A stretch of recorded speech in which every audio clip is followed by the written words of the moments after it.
Hi hello ಮಸ್ತೆ, ನಾನು ರಾಜು ಅಷ್ಟೇ. ನೀವು ನೋಡ್ತೀರಾ centre Point Kannada YouTube channel. Yatnal BJP ಸೇರ್ಪಡೆಯ ಸುದ್ದಿ, ಬಿಗ್ ಟ್ವಿಸ್ಟ್ ಕೊಟ್ಟಂಥ ಹಿಂದೂ ಹುಲಿ ಯತ್ನಾಳ್ ನಮ್ಮ ನಾಯಕರು ಎಂದ ಶ್ರೀರಾಮುಲು. ಏನಿದರ ಅಪ್ಡೇಟ್ ಇವೆಲ್ಲವನ್ನು ನೋಡೋಣ. ಅದಕ್ಕಿಂತ ಮೊದಲು ಹೇಳ್ತಂಗೆ ನಮ್ಮ ಚಾನಲ್ನ ಸಬ್ಸ್ಕ್ರೈಬ್ ಮಾಡಿಲ್ಲ ಅಂದರೆ ಈಗಲೇ ಸಬ್ಸ್ಕ್ರೈಬ್ ಮಾಡಿ, ಜೊತೆಗೆ ಕಾಮೆಂಟ್ಗಳ ಮುಖಾಂತರ ತಮ್ಮ ಅಭಿಪ್ರಾಯವನ್ನು ತಿಳಿಸಬಹುದು. ಎಸ್ ವೀಕ್ಷಕರೇ, ಒಂದು ಕಡೆ CM ಪಟ್ಟಕ್ಕಾಗಿ ಸಿದ್ದರಾಮಯ್ಯ ಮತ್ತು DK ಶಿವಕುಮಾರ್ ಅವರು CM ಪಟ್ಟದ ಫೈಟ್ಗಾಗಿ ಕಿತ್ತಾಟವನ್ನು ನಡೆಸ್ತಾ ಇದ್ದಾರೆ. ಮತ್ತೊಂದು ಕಡೆ ಯತ್ನಾಳ್ ಅವರು ಎಲ್ಲೋ ಒಂದು ಕಡೆ BJP ಸೇರಿಬಿಡ್ತಾರೆ ಅಥವಾ BJP ಯತ್ನಾಳ್ ಅವರನ್ನು ಮತ್ತೆ ವಾಪಸ್ ಪಕ್ಷಕ್ಕೆ ಕರೆಸ್ಕೊಳ್ತೇನೆ ಅಂತ ಮಾತು ಮಾಧ್ಯಮದಲ್ಲಿ ಮತ್ತು ಅನೇಕ BJPಯ ನಾಯಕರು ಕೂಡ ಹೇಳ್ತಾ ಇದ್ರು.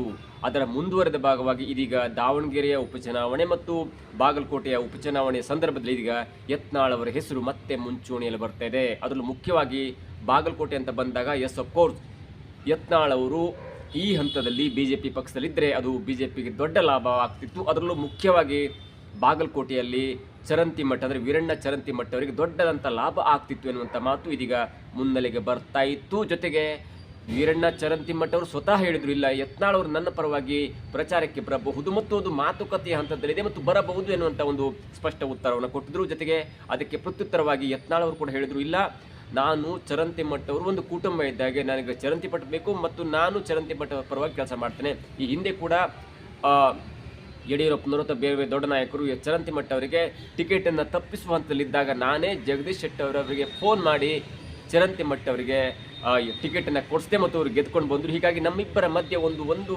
ಒಪ್ಪಂದ ಇದೆ, ಒಂದು ಬಾಂಧವ್ಯ ಇದೆ, ಒಂದು ಪ್ರೀತಿ ಇದೆ, ಒಂದು ಸಲಿಗಿದೆ ಅನ್ನುವಂಥ ಮಾತನ್ನು ಹೇಳಿ ಎಸ್ ಅಫ್ಕೋರ್ಸ್ ಚರಂತಿಮಠ ಅವರು ಗೆಲ್ತಾರೆ ಅನ್ನುವಂಥ ಮಾತನ್ನು ಕೂಡ ಹೇಳ್ತಾ ಇದ್ರು. ಆದರೆ ನಿನ್ನೆ ಆಡಿದಂಥ ಮಾತಿದ್ದಿಲ್ಲ. ಅಂದರೆ ಚಿಕ್ಕೋಡಿಯಲ್ಲಿ ಅವರು ಮಾಧ್ಯಮದವರ ಜೊತೆ ಮಾತನಾಡ್ತಾ ಹೇಳಿದಂಥ ಒಂದು ಉದ್ದೇಶ ಇದೆಯಲ್ಲ, ಅಂದರೆ ಮಾಧ್ಯಮದವರು ಯಾವಾಗ ಯತ್ನಾಳ್ ಅವರು ಸಿಕ್ಕಾಗ ಅಥವಾ ಯತ್ನಾಳ್ ಅವರಿಗೆ ಮಾಧ್ಯಮದವರು ಎದುರಾದಾಗ ಪದೇ ಪದೇ ಬೇರೆ ಬೇರೆಯವರ ಮಾತನ್ನು ಕೇಳಿ ಯತ್ನಾಳ್ ಅವ್ರನ್ನ ಕೆರಳಿಸುವಂಥ ಹಂತಕ್ಕೆ ಹೋಗ್ತಾರೆ. ಅದರಲ್ಲಿ ಮುಖ್ಯವಾಗಿ ಪ್ರದೀಪ್ ಈಶ್ವರ್ ಅವರು ಯತ್ನಾಳ್ ಅವ್ರ ಬಗ್ಗೆ ಆಡಿದಂಥ ಒಂದು ಲಘು ಶಬ್ದ ಅಥವಾ ಕೆಟ್ಟ ಶಬ್ದದ ಬಗ್ಗೆ ಮಾತನಾಡ್ತಾ, ಇಲ್ಲ ನೀವು ಅವರನ್ನು ಪ್ರಮೋಟ್ ಮಾಡ್ತಾ ಇದ್ರಿ, ಯತ್ನಾಳ್ ಅವರು ಹೇಳ್ತಾ ಇದ್ರೆ ನೀವು ಪ್ರದೀಪ್ ಈಶ್ವರನ್ನ ಪ್ರಮೋಟ್ ಮಾಡ್ತಾ ಇದ್ರಿ, ನೀವು ಅವ್ರ ಹತ್ರ ಜಾಹೀರಾತು ತಗೊಳ್ತೀರಿ ಮತ್ತು ಹಾಗೆ ಅವರ ಪ್ರಮೋಟ್ ಮಾಡ್ತೀರಿ, ನೀವು ಅಲ್ಲಿನ ವಿಷಯವನ್ನು ಅಲ್ಲಿಗೆ ಬಿಟ್ಟರೆ ಸರಿಯಾಗುತ್ತೆ. ಅಂಥ ಒಬ್ಬ ಕೆಟ್ಟ ಮನಸ್ಥಿತಿಯ ಒಬ್ಬ ವ್ಯಕ್ತಿಯ ಮಾತನ್ನು ಪದೇ ಪದೇ ಅವ್ರು ಹೇಳಿದಕ್ಕೆ ನಾವು ಉತ್ತರ ಕೊಡ್ಲಿಕ್ಕಾಗಲ್ಲ ಎನ್ನುವಂಥ ಮಾತು ಹೇಳಿ ಅದನ್ನು ಅಷ್ಟಕ್ಕೆ ಸುಮ್ಮನಾಗಿಸಿದ್ರು. ಅದಾದ ಮುಂದುವರೆದ ಭಾಗವಾಗಿ ನೀವು ಈಗ BJPಗೆ ಸೇರ್ತೀರಾ ಅಥವಾ BJPಯ ಮುಖಂಡರು ಹೀಗೆ ಹೇಳ್ತಾ ಇದ್ದಾರಲ್ಲ ಎನ್ನುವಂಥ ಮಾತನ್ನು ಕೇಳಿದಾಗ ಯತ್ನಾಳ್ ಅವರು ಹೇಳ್ತಾರೆ, ನಾನು ಸದ್ಯದ ಮಟ್ಟಿಗೆ BJPಯವರ ಕೈ ಕಾಲು ಹಿಡಿಯುವುದಿಲ್ಲ, ನಾನು ಕೈಕಾಲು ಹಿಡಿದು BJPಗೆ ಹೋಗಲ್ಲ, ಬೇಕಾದ್ರೆ ಅವರೇ ಕರೆದುಕೊಡ್ತಾರೆ, ಅಂದರೆ ಅವರೇ ಕರೆಸ್ಕೊಳ್ತಾರೆ ಮತ್ತು ಪಕ್ಷಕ್ಕೆ ಸೇರಿಸ್ಕೊಳ್ತಾರೆ. ಹಾಗಾಗಿ ನನಗೆ ಯಾವುದೇ ಅರ್ಜೆನ್ಸಿ ಇಲ್ಲ, ನನ್ನ JCB ಪಕ್ಷವನ್ನು ಕಟ್ಟಬೇಕಂದ್ರೂ ಕೂಡ ನನಗೆ ಅರ್ಜೆನ್ಸಿ ಇಲ್ಲ, ಟೈಮ್ ಕೊಟ್ಟು ನಾನು JCB ಪಕ್ಷವನ್ನು ಕಟ್ಕೊಳ್ತೇನೆ. ಒಂದು ವೇಳೆ BJPಗೆ ನಾನು ಬೇಡವಾದರೆ ನಾನು ಸ್ವಂತ ಪಕ್ಷವನ್ನು ಕಟ್ತೇನೆ. ಹಾಗಾಗಿ ನಾನು ಪಕ್ಷ ಸೇರಿಸ್ಕೊಳ್ಳಿ, ನಾನು ದೊಡ್ಡವ್ರ ಜೊತೆ ಮಾತನಾಡ್ತೀನಿ, ನಾನು ಕೈಕಾಲು ಹಿಡ್ತೇನೆ ಅನ್ನುವಂಥ ಮಾತು ಇದೀಗ ಬರಲ್ಲ. ಜೊತೆಗೆ ನಾನು ಯಾರ ಕೈಕಾಲು ಹಿಡಿದು ಕೂಡ BJPಗೆ ಸೇರಲ್ಲ ಎನ್ನುವಂಥ ಕಡ್ಡಿ ತುಂಡ ಆದಾಗಿ ಅವರು ಮಾತನ್ನು ಮುಗಿಸಿದ್ರು. ಜೊತೆಗೆ ಅವ್ರು ಹೇಳ್ತಾ BJPಯ ವಿರುದ್ಧವಾಗಿ ಮಾತನಾಡಿದ್ರು ಅಥವಾ ಕಾಂಗ್ರೆಸ್ ವಿರುದ್ಧವಾಗಿ ಮಾತನಾಡಿದ್ರು. ಅದರಲ್ಲಿ ಮುಖ್ಯವಾಗಿ ವಿಜೇಂದ್ರ ಎನ್ನುವಂಥ ಧೀಮಂತ ನಾಯಕ ಈಗ BJPಲಿದ್ದಾರೆ, ಹಾಗಾಗಿ ನಮ್ಮ ಅವಶ್ಯಕತೆ ಇಲ್ಲ. ಅವರು ಪೂಜ್ಯ ತಂದೆ ಆದಂಥ ಯಡಿಯೂರಪ್ಪನವರು ಕೂಡ ಇದ್ದಾರೆ, BJPಲಿದ್ದಾರೆ. ಅವರು ರೈತ ಹೋರಾಟಗಾರರಾಗಿಯೂ ಕೂಡ ಅವರು ಜೈಲಿಗೆ ಹೋಗಿ ಬಂದರು ಎನ್ನುವಂಥ ಒಂದು ವ್ಯಂಗ್ಯವಾದ ಮಾತನ್ನು ಕೂಡ ಯತ್ನಾಳ್ ಅವರು BSY ಮತ್ತು ವಿಜೇಂದ್ರ ವಿರುದ್ಧ ಗುಡುಗಿದ್ರು. ಇನ್ನು ಕಾಂಗ್ರೆಸ್ ಕಡೆ ಬರೋದಾದರೆ, ಕಾಂಗ್ರೆಸ್ನ ಈ ಸಿದ್ದರಾಮಯ್ಯ ಸರ್ಕಾರ ಪಾಕಿಸ್ತಾನ ಸರ್ಕಾರದ ಒಂದು ಭಾಗವಾಗಿದೆ. ಎಲ್ಲರಿಗೂ ಕೂಡ ಅಲ್ಪಸಂಖ್ಯಾತರಿಗರು ಬಜೆಟ್ನಲ್ಲಿ ಘೋಷಣೆ ಮಾಡ್ತಾರೆ. ಯಾವ ಲೆವೆಲ್ಗೆ ಅಂದರೆ ಮುಸ್ಲಿಂ ಹೆಣ್ಣು ಮಕ್ಕಳ ಕರಾಟೆ ಕಲಿಸ್ತಾರಂತೆ, ಮುಸ್ಲಿಂ ಯುವತಿಯರಿಗೆ PSA ಟ್ರೈನಿಂಗ್ ಕೊಡಿಸ್ತಾರಂತೆ, ಜೊತೆಗೆ CBSE ಸ್ಕೂಲ್ ಕಳಿಸ್ತಾರಂತೆ, ಉರ್ದು ಸ್ಕೂಲ್ ಕಳಿಸ್ತಾರಂತೆ. ಇವೆಲ್ಲವೂ ಕೂಡ ಕಾಂಗ್ರೆಸ್ ಸರ್ಕಾರದ ಒಂದು ಕೆಟ್ಟಗಳಿಗೆ. ನನಗೆ ಯಾವುದೇ ಕಾರಣಕ್ಕೂ ಮುಸ್ಲಿಂ ವೋಟ್ ಬೇಡ. ಅದು ಯಾವ ಲೆವೆಲಿಗೆ ಅಂದರೆ ನೋಡಿ, ವಿಜಯಪುರ ನಗರದಲ್ಲಿ ಸುಮಾರು 40-50 ಸಾವಿರ ಮುಸ್ಲಿಂ ಮತ ಇದೆ. ಅಲ್ಲೂ ಕೂಡ ನನಗೆ ಒಂದೇ ಒಂದು ಮತ ಹಾಕಲ್ಲ. ಅಲ್ಲೊಬ್ಬರು ಇಬ್ಬರು ಹಿಂದೂ ಕಾರ್ಯಕರ್ತರು ಇರ್ತಾರೆ, ಹಿಂದೂ ಮನೆ ಇರ್ತಾರೆ, ಅವರು ಒಬ್ಬರು ಬಿಟ್ಟು 50,000 ಮತದಲ್ಲಿ ನನಗೆ ಒಂದು ಮತ ಕೂಡ ಬರಲ್ಲ. ಯಾಕಂದರೆ ಅವರೆಲ್ಲರೂ ಕೂಡ ಕಾಂಗ್ರೆಸ್ ಮತ ಹಾಕ್ತಾರೆ. ಆದರೆ ನಮ್ಮ ಹಿಂದೂಗಳು ಹಾಗಲ್ಲ, ಅಲ್ಲೂ ಹಾಕ್ತಾರೆ ಇಲ್ಲೂ ಹಾಕ್ತಾರೆ. ನಮ್ಮ ಹಿಂದೂಗಳಿಗೆ ಒಂದು ಹಿಡಿತ ಬೇಕು. ಯಾವುದೇ ಕಾರಣಕ್ಕೂ ಕೂಡ ಹಿಂದುತ್ವದ ಒಂದು ಬೆಲೆಯುಳ್ಳ, ಹಿಂದುತ್ವಕ್ಕೆ ಒಂದು ಆಸರೆ ಕೊಡುವಂಥ ಪಕ್ಷಕ್ಕೆ ಮತ ಹಾಕಬೇಕು ಎನ್ನುವಂಥ ಒಂದು ಸ್ಪಷ್ಟವಾದ ಮಾತನ್ನು ಹೇಳಿದ್ರು. ಜೊತೆಗೆ ದಾವಣಗೆರೆ ಕ್ಷೇತ್ರದ ವಿಷಯಕ್ಕೂ ಬಂದಾಗ ಅವ್ರು ಹೇಳ್ತಾರೆ, ನೋಡಿ BJPಯವರು ಹಿಗ್ಬಿಟ್ರು. ಯಾವಾಗ ಸಾದಿಕ್ ಪೈಲ್ವಾನ್ ಅವರು ಪಕ್ಷೇತರ ಅಭ್ಯರ್ಥಿಯಾಗಿ ನಿಂತರು, ಕಾಂಗ್ರೆಸ್ ಬಂಡಾಯ ಆದರು.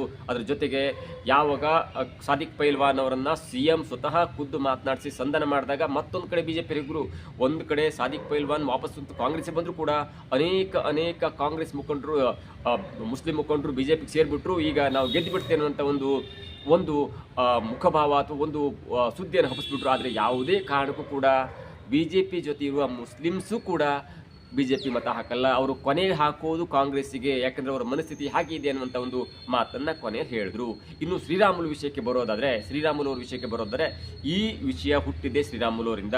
ನೋಡಿ, ಯತ್ನಾಳ್ ಅವರು BJPಗೆ ಸೇರ್ಪಡೆ ಆಗ್ತಾರೆ ಎನ್ನುವಂಥ ಈ ಸುದ್ದಿ ಇದೆಯಲ್ಲ, ಅದಕ್ಕೆ ಯತ್ನಾಳ್ ಅವರು ಉತ್ತರ ಕೊಟ್ಟರಲ್ಲ, ಅದು ಸ್ಟಾರ್ಟ್ ಆಗಿದ್ದು ಶ್ರೀರಾಮುಲು ಅವರಿಂದ.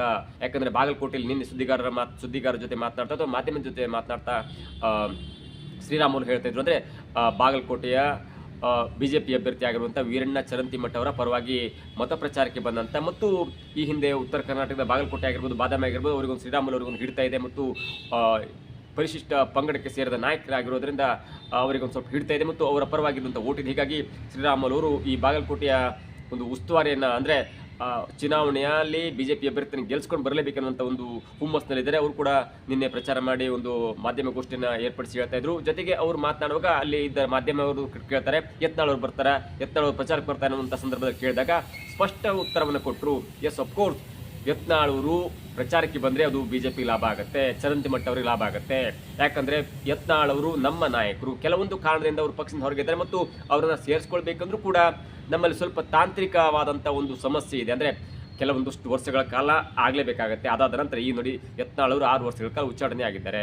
ಆದರೆ ಯಾವುದೇ ಒಂದು ಸಂಧಾನ ಏನೇ ಆದರೂ ಕೂಡ ಕೆಲವೊಂದಿಷ್ಟು ವರ್ಷಗಳ ಕಾಲ BJP ರೂಲ್ಸ್ ಪ್ರಕಾರ ಕೆಲವೊಂದಿಷ್ಟು 1 ವರ್ಷ 2 ವರ್ಷವೋ ಆಗಬೇಕಾಗತ್ತೆ. ಅದಾದ ನಂತರ ಸೇರಿಸಿಕೊಳ್ಳಬಹುದು ಎನ್ನುವಂಥ ಲೆಕ್ಕಾಚಾರವನ್ನು ಬಹಿರಂಗವಾಗಿ ಹೇಳಿದ್ರು ಕೂಡ ಅದನ್ನು ತಾಂತ್ರಿಕ ಸಮಸ್ಯೆ ಇದೆ, ಹಾಗಾಗಿ ಸ್ವಲ್ಪ ತೊಂದರೆ ಆಗ್ತಿದೆ ಅನ್ನುವಂಥ ಮಾತನ್ನು ಶ್ರೀರಾಮುಲು ಹೇಳಿದ್ರು. ಜೊತೆಗೆ ಯತ್ನಾಳ್ ಅವರು ನಮ್ಮ ನಾಯಕರು, ಯತ್ನಾಳ್ ಅವರು ಬಾಗಲಕೋಟೆ ಪ್ರಚಾರಕ್ಕೆ ಬಂದರೂ ಕೂಡ ನಮಗೇನು ಬೇಸರ ಇಲ್ಲ ಮತ್ತು ನಮ್ಮ ರಾಜ್ಯಾಧ್ಯಕ್ಷರಾಗಿರುವಂಥ ವಿಜೇಂದ್ರ ಕೂಡ ಅವ್ರು ಬರಬಾರ್ದು ಇವ್ರು ಬರಬಾರ್ದು ಎನ್ನುವಂಥ ಒಂದು ಮಾತನ್ನು ಹೇಳಿಲ್ಲ. ಹಾಗಾಗಿ ಯತ್ನಾಳ್ ಅವರು ಬಂದರೆ ನಮಗೆ ಲಾಭ ಆಗುತ್ತೆ ಮತ್ತು ನಮ್ಮೆಲ್ಲರ ನಾಯಕ ಎನ್ನುವಂಥ ಸ್ಪಷ್ಟ ಮಾತನ್ನು ಹೇಳಿದ್ರು. ಇದೇ ಪ್ರಶ್ನೆಯನ್ನು ಯತ್ನಾಳ್ ಅವರು ಹೇಳ್ತಾರೆ, ಇಲ್ಲ ನಾನು ಚರಂತಿಮಠ ಅವರ ಬಗ್ಗೆ ಪ್ರಚಾರ ಮಾಡ್ತೇನೆ, ಆದರೆ ಯಾವುದೇ ಕಾರಣಕ್ಕೂ ಕೂಡ ನಾನು BJPಗೆ ಹೋಗ್ತೇನೆ ಅಥವಾ BJPಯ ಕೈಕಾಲು ಹಿಡಿತೇನೆ ಅನ್ನೋ ಸುದ್ದಿ ಸುಳ್ಳು ಎನ್ನುವಂಥ ಮಾತನ್ನು ಹೇಳಿ ಈ BJPಗೆ ಸೇರ್ಪಡೆಯಾಗುವಂಥ ಸುದ್ದಿಗೆ ಎಳ್ಳು ನೀರು ಬಿಟ್ಟಿದ್ದಾರೆ. ಸದ್ಯದ ಮಟ್ಟಿಗೆ ಮುಂದಿನ ದಿನಗಳಲ್ಲಿ ಈ ಉಚ್ಚಾಟನೆಯ ಸಂದರ್ಭ ಆದಂಥ ಉಚ್ಚಾಟನೆಯಾಗಿ ಒಂದು 2 ವರ್ಷ ಆದ ನಂತರ ಯತ್ನಾಳ್ ಅವರು ಮತ್ತೆ 2027 ಅಥವಾ 2028ರ ಆರಂಭದಲ್ಲಿ BJPಗೆ ಸೇರ್ಪಡೆಯಾದರೂ ಅಚ್ಚರಿ ಇಲ್ಲ. ಒಂದು ವೇಳೆ ಸೇರ್ಪಡೆ ಆಗಿಲ್ಲ, BJP ಪಕ್ಷ ಅವರನ್ನು ವಾಪಸ್ ಮತ್ತೆ ಸೇರ್ಪಡೆ ಮಾಡಿಕೊಂಡಿಲ್ಲ ಅಂದರೆ ಮತ್ತೊಂದು ಪಕ್ಷದ ಉದಯವಾಗುತ್ತದೆ, JCB. ಅಂದರೆ BJP, JDS ಮತ್ತು ಕಾಂಗ್ರೆಸ್ನ ಎಲ್ಲರನ್ನೂ ಕೂಡಿಸ್ಕೊಂಡು ಅವರ ಎಲ್ಲ ಒಂದು ಮತವನ್ನು ಇಟ್ಕೊಂಡು ಅವರೆಲ್ಲ ಅಜೆಂಡಾವನ್ನು ಇಟ್ಕೊಂಡು ಒಂದು ಸ್ವಂತ ಬಲದೊಂದಿಗೆ ಯತ್ನಾಳ್, ಅಂದರೆ ಹಿಂದೂ ಹುಲಿ ಯತ್ನಾಳ್ ಅವರು ಪಕ್ಷ ಕಟ್ಟಿರೋಚ್ಚಿರಲಿಲ್ಲ ಮತ್ತು ಆ ಪಕ್ಷ ಯಾವ ಥರದ ಇಂಪ್ಯಾಕ್ಟ್ ಮಾಡ್ತಾ ಇರೋದು ಕೂಡ ಕಾದು ನೋಡಬೇಕಾಗಿದೆ.